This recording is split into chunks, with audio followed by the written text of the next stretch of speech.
আচ্ছা দেখো, এটা হচ্ছে 2 সংখ্যার গুণ করবো। হ্যাঁ, তাও নর্মালি না, শর্টে কিভাবে 2 সংখ্যার গুণ করতে হয় সেটা দেখাচ্ছি। প্রথমে দেখো 5 5-এ কত হয় 25, এখানটাতে 25 লিখে নিলাম। এদিকে দেখো 6 3-এ কত হয়, 6 3-এ হচ্ছে 18, এখানটায় 18 লিখে নিলাম। এবার দেখো কি করছি, 5 5-এ 25 গুণ করলাম, 6 3-এ 18 গুণ করলাম।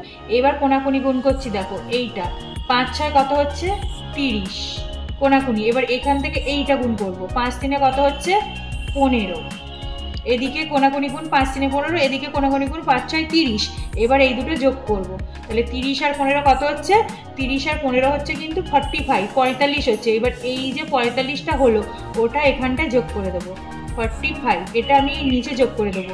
তাহলে যোগ করলে কত হচ্ছে দেখো, 5 করতে 5, 5 আর 2 7, 8 আর 4 12, 2 হাতে 1 2, তাহলে হয়ে গেল এইটা। তাহলে গুণফলটা হয়ে যাবে এইটা। আর সংখ্যাটা যখন বসাবো মিডিলে বসাতে হবে, একটা ছেড়ে বসাতে হবে। তো আনসার হয়ে গেল 2275।